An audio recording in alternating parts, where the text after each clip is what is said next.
बचपन में कबड्डी खेली है, जब हम कबड्डी खेलते हैं कि कबड्डी कबड्डी कबड्डी कबड्डी कबड्डी कबड्डी कबड्डी कबड्डी, हम कितनी बार करते हैं, हम कबड्डी कबड्डी कबड्डी कबड्डी, सांस रुकना नहीं चाहिए। मैं कह रहा हूं अगर किसी को पवित्र आत्मा नहीं मिला, आप हालेलुया हालेलुया हालेलुया हालेलुया बोलते चले जाओ, आज रात अन्य भाषा उतरने वाली है चर्च। मैं कह रहा हूं हाँ, फिर करो कबड्डी कबड्डी कबड्डी कबड्डी कबड्डी कबड्डी कबड्डी, फिर करो। मैं मजाक नहीं कर रहा हूं, सीरियसली बोल रहा हूं। मैं कह रहा हूं अगर हालेलुया के जाप आप अगर 107 बार लगा लोगे तो मैं कह रहा हूं परमेश्वर का आत्मा काम करने लगेगा। आप लोगों का ध्यान क्या होता है, परमेश्वर मुझे दे दे दे दे दे दे दे, अरे ऐसे नहीं मिलता परमेश्वर। परमेश्वर कह रहा है हालेलुया के जाप 120 बार जाप करना स्टार्ट करो। पवित्र आत्मा कह रहा है 100, आपके अंदर दम है कितनी बार कर सकते हो, लेकिन अगर ज्यादा नहीं कर सकते 120 बार आप जरूर करो, क्योंकि आपकी उम्र 120 साल है, याद रखना। परमेश्वर का आत्मा ऐसे लोगों को प्यार करता है और ढूंढता है, और वो ढूंढ रहा है और अपने लोगों को कह रहा है, कहता है कि आपको करना है। अन्य भाषा नहीं मिला, देखो चर्च बोलते ही कह रहा है कि आप बोलो कि जय जयकार करो परमेश्वर की। दो काम करने से, मैंने क्या बताया, नंबर 1 हालेलुया का जाप करने से, जय जयकार करने से और परमेश्वर की महिमा करने से, 3 बार उसको मुंह दिखाने से दिन में। इसका मतलब 3 बार आपको घुटने टेकने, प्रेयर करने, और परमेश्वर कह रहा बंधन टूट जाएगा, जो मांग रहे हैं मिल जाएगा आज रात से। लेकिन यहां पर कह रहा है कि बहुत सारे लोग आज भी कह रहे हैं मैं गरीब हूं, मैं बीमार हूं, मैं समस्या में हूं, मैं चिंता में हूं, मैं परेशानियों में हूं। मैं समझ सकता हूं आपकी परेशानियों को, लेकिन परमेश्वर का आत्मा कह रहा है, कहता है कि आज वो किरणें उतरेंगी। मूसा को कहा, मूसा कह रहा है कि अपने लोगों को बोल दे इन 70 के झुंड को इकट्ठा कर। इसका मतलब पहले इकट्ठे नहीं हुए थे, कह रहा 70 के झुंड को इकट्ठा कर। अगर आप 1 लाख लोग मेरे साथ इकट्ठे इसी समय जुड़े हुए हैं, मैं कह रहा हूं कि याद रखना,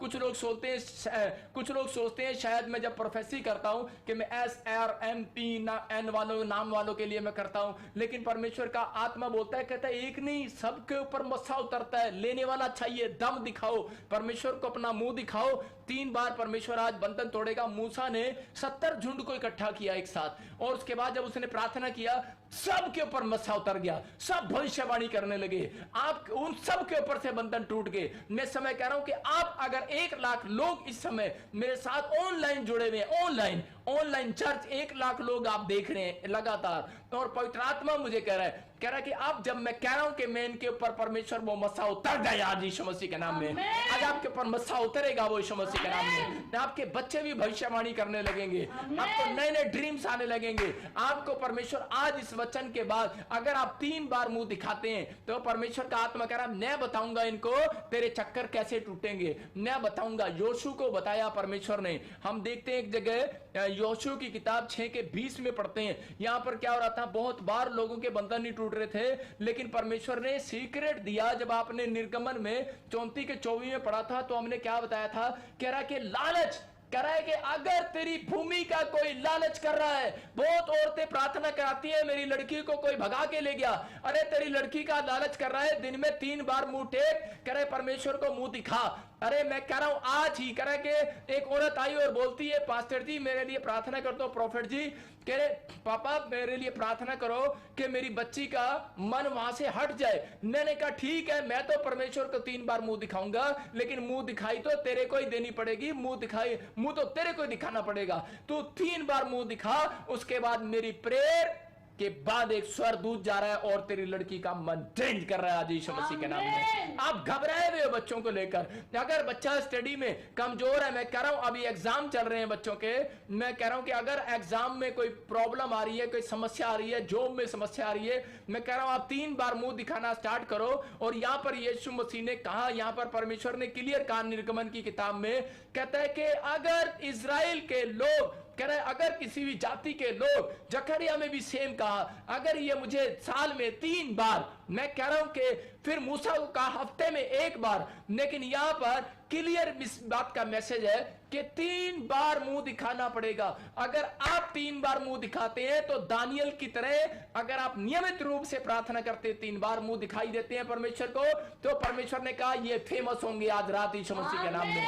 फेमस कर दिया परमेश्वर ने, याकूब का नाम इजराइल रख दिया। मैं आपको कह रहा हूं कि पवित्र आत्मा कह रहा है आपके बच्चे फेमस होंगे आज रात यीशु मसीह के नाम में। अगर आपको कोई अभी तक प्लानिंग नहीं सक्सेसफुल हुई, आज रात के बाद वो प्लानिंग आपकी सक्सेसफुल होने वाली है चर्च यीशु मसीह के नाम में। मैं कह रहा हूं बहुत लोगों को पीआर आने वाली है। मैं कह रहा हूं गुड न्यूज के साथ आप लौटेंगे।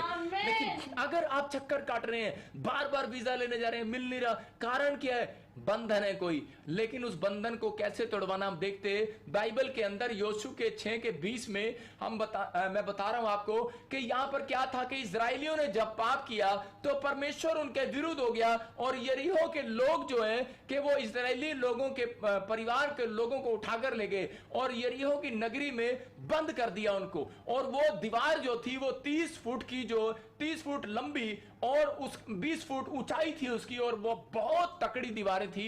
उस दीवार को कोई तोड़ना कोई आसान बात नहीं थी। मतलब कि अगर वो दीवार अगर टूट जाती थी तो उनको पता लग जाता था कि सच में उनका देवता नाराज हो गया और परमेश्वर ने उस दीवार को तोड़ दिया है। मतलब कि उनको ये पता लग जाता था कि सच में कि देवता से भी ऊपर कोई है। इसका मतलब कोई है, इसका मतलब इंसान से भी ऊपर कोई शक्ति काम करती है। मतलब वो दीवार ऐसी थी, कोई बारूद भी अगर उसमें लगा दो तो भी वो टूटने वाली दीवार नहीं थी। इतनी ताकतवर उन्होंने दीवार बनाई थी। उसको बोलते हैं यरीहो की नगरी की दीवार। तो हम पढ़ेंगे कि यहां पर क्या हुआ कि वो दीवार जो टूटनी थी, इसका मतलब वो क्या था? बंधन था। अगर आज आपके सामने कोई बंधन है, कोई कर्जे की दीवार खड़ी है, आप रो रहे हैं, बार बार रो रहे हैं, लेकिन आज आपको बताऊंगा डोंट वेरी, चिंता ना करो, वो दीवार कैसे टूटेगी। अगर किसी को कैंसर हो गया, शुगर हो गया, रसोली हो गई है, प्रॉब्लम हो गई है, अगर आज भी आपके सामने कोई दीवार खड़ी है, घर में लड़ाई झगड़ा है, कलेश है, समस्याएं हैं, चिंता है, कह रहा है कि वो दीवार खड़ी है, लेकिन उस दीवार को तोड़वाना पड़ेगा भाई साहब, उस दीवार को तोड़वाना पड़ेगा।